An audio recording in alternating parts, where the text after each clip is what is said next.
Hello, my name is Ryan. I'm going to be painting. So, I'm kind of at a standstill because I don't have anything that I want to work on that's on a beginning process.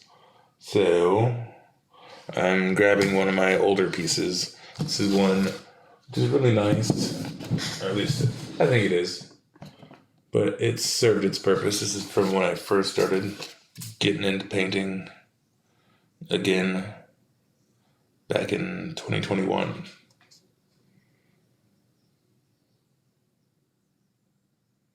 It's fun. I actually do have this available as a phone case over on Redbubble.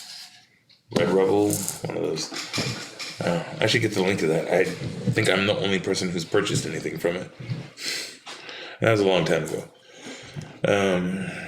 I haven't logged into that in years. So, I'm going to block it out some. Let's see. What color? It's blue with some reds, so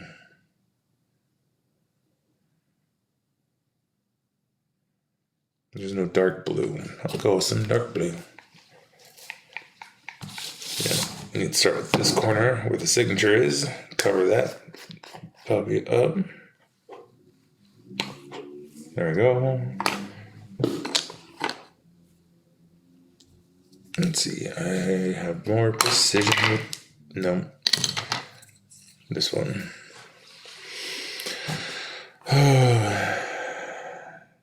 This morning's been fun.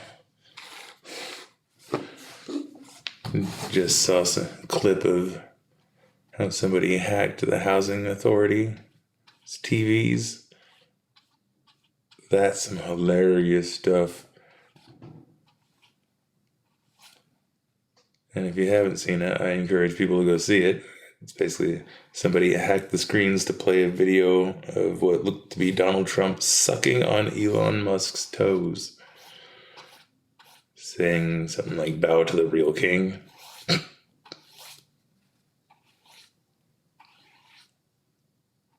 That's funny.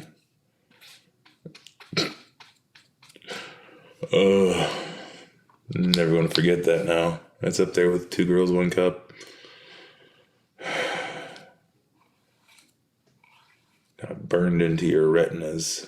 Don't look that up, by the way. If you don't know what that is, you're better off not knowing. It's one of the downsides of being online since the early 90s. You've been exposed to all the traumatic stuff.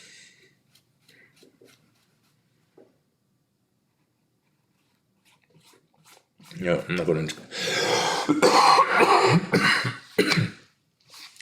I'm not going to do small. I'm going to do a nice big rectangle.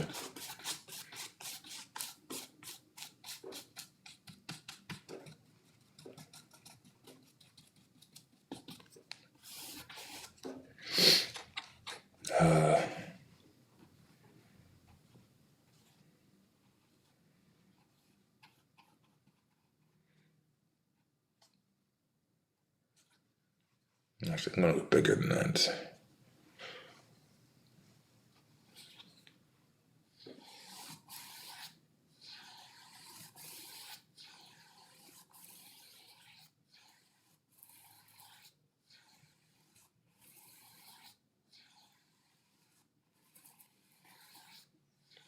I'm super proud of that former football player guy.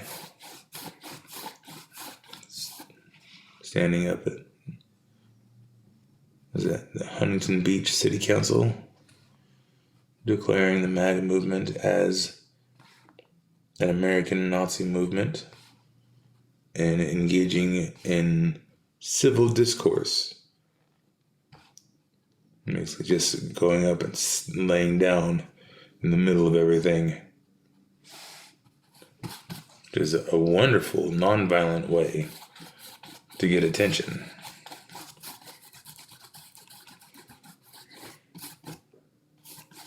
because he definitely walked up as non-threatening as possible. Like, his entire demeanor was, I am not violent. I'm going to just sit here and peacefully resist.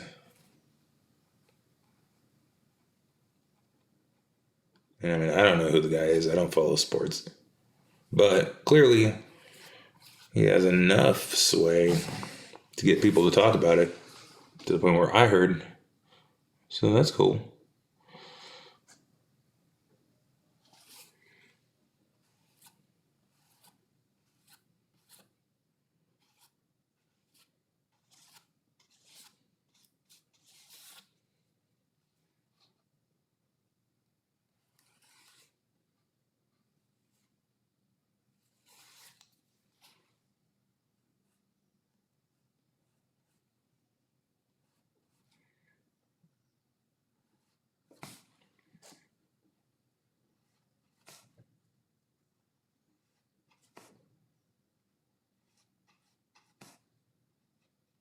There we go.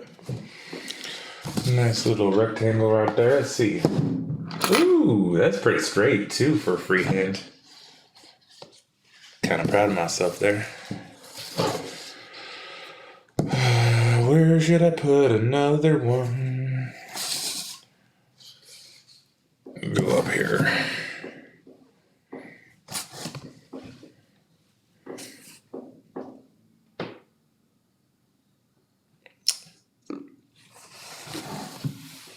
Yeah.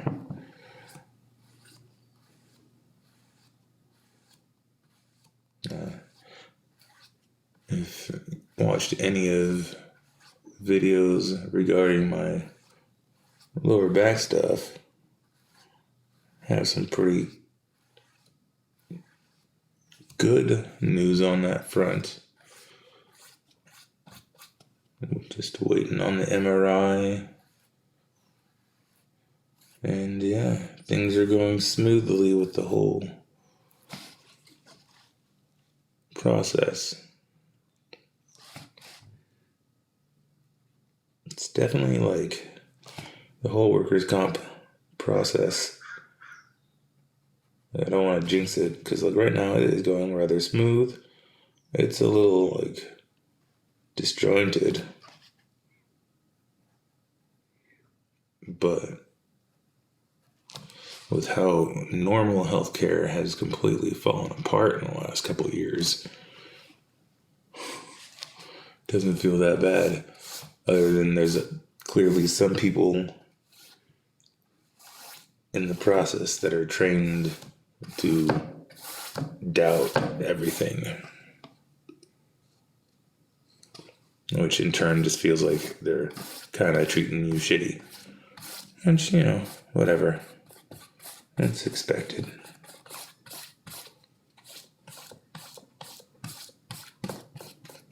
And it's not like I should clarify, it's not like it's somebody's being exceptionally shitty. It's more of like there's just this weird atmosphere of it.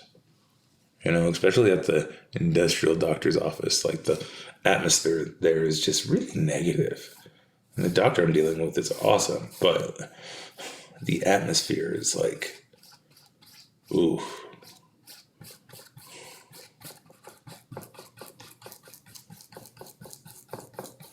As I first got a taste of that sort of atmosphere at the pain doctor. And it's more just because their office staff sucks.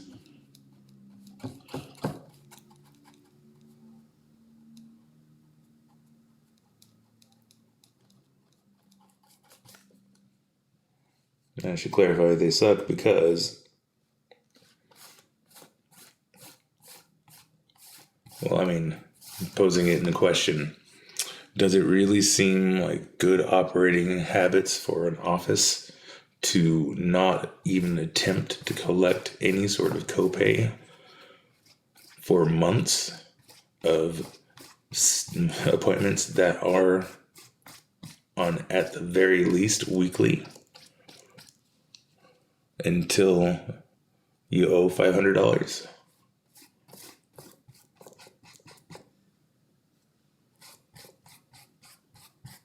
And whenever you try to make an appointment in person, the scheduler is obviously inconvenienced by the request and conveniently has a slow computer system every time.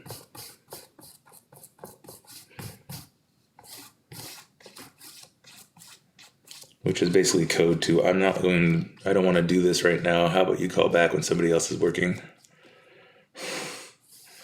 I mean, I know plenty of people who don't deserve an income because of their approach like that.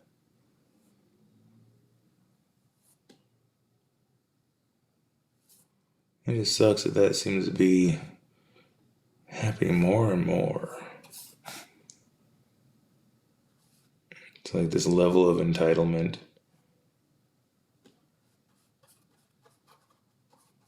I feel like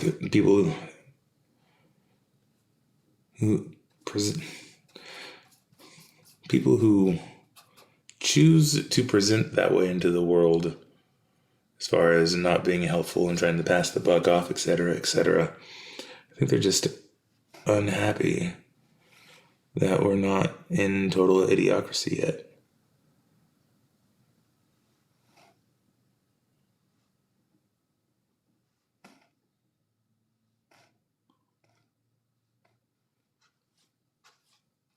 Some weird and misguided belief that we're all entitled to all the luxuries, etc. It's like, it's not that true.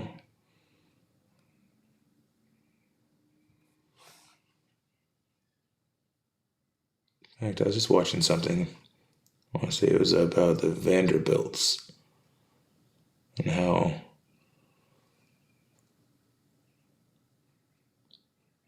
the first generation that created the wealth, he didn't know what to do with it, and he gave his one son a whole bunch, and it caused a whole bunch of issues because some of the siblings, etc., felt like they'd done something or they deserved more.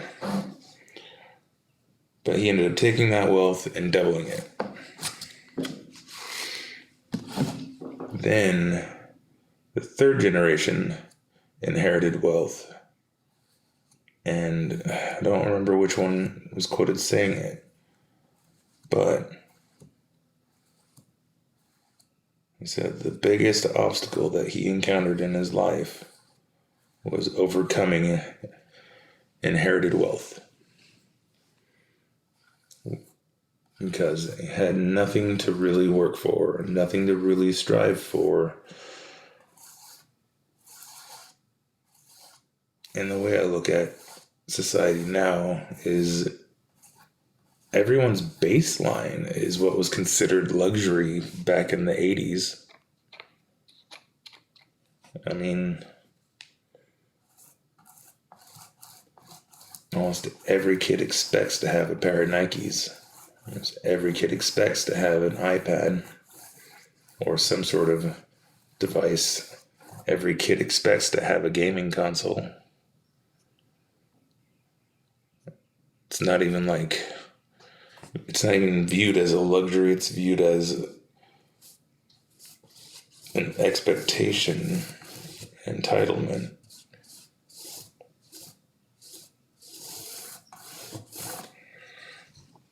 It is just weird. Because, how do you combat that? When everything in our society is promoting that narrative.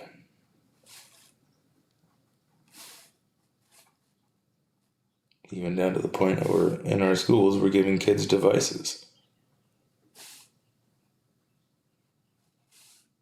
And it just...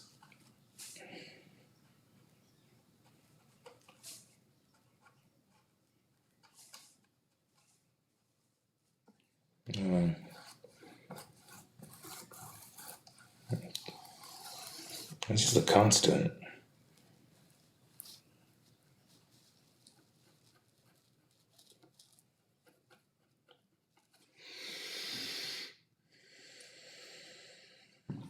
Where I was going with that little side part is if all these kids are growing up with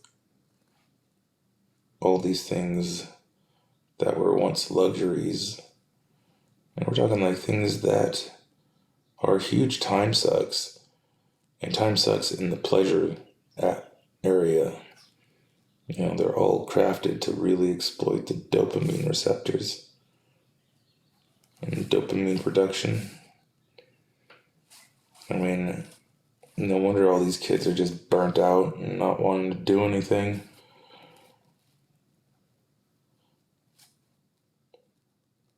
These video games disguised as educational, just flooding their brains with dopamine. Since what? 4, 5, God forbid less. If you don't know what I'm on about, do a search for virtual autism.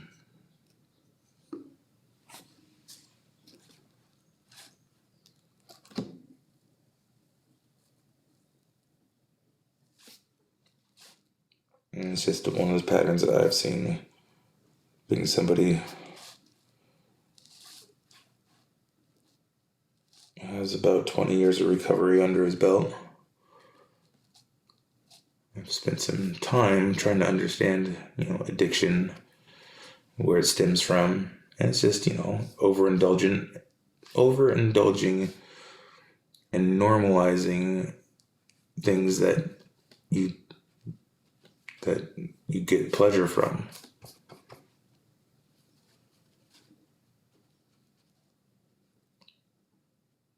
I mean, how many people,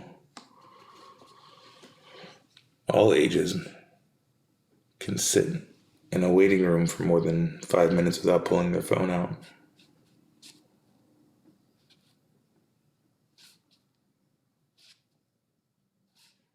And I just think about like early childhood development and that flood of dopamine that these games and everything have been crafted to do. Because that's the one thing that I've come to realize is video games when I was a kid and growing up weren't they were definitely addicting. I mean, everybody kind of sees that from the start, but it wasn't as bad as it is now. And I know that because I remember beta testing video games about 15 years ago, maybe more. And they hook up all these sensors to your head to monitor the brainwaves and activities while you're playing the video game. So that means there has been a significant amount of research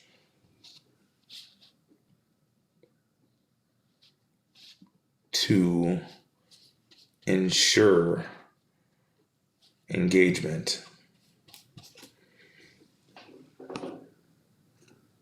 at the biological level.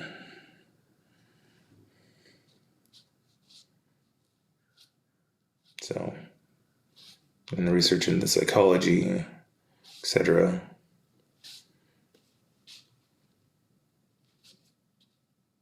anything to keep the customer coming back,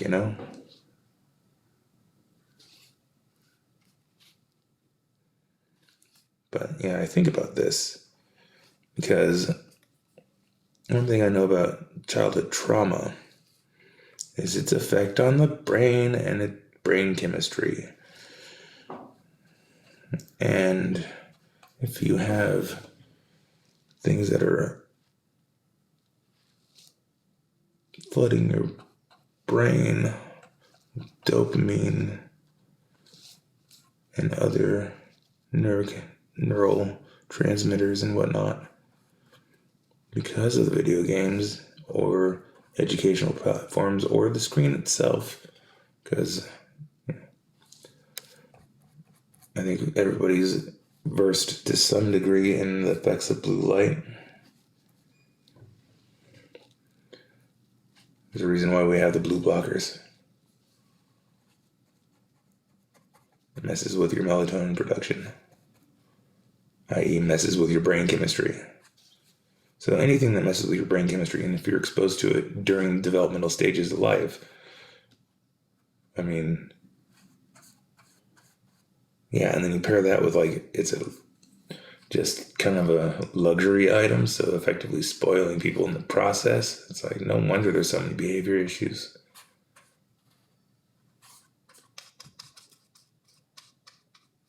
All right. Anyway, those are topics that I should probably write down.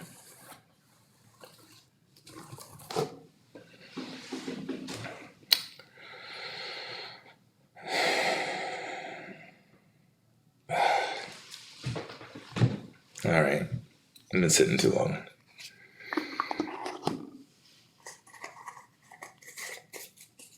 Let's see. Did that turn out straight? Yeah, pretty straight. I say decent for freehand. So I hope you enjoyed my random talking points, I guess. I don't know. I'm just letting my brain kind of babble as I'm painting. So yeah. Hope you have a good day.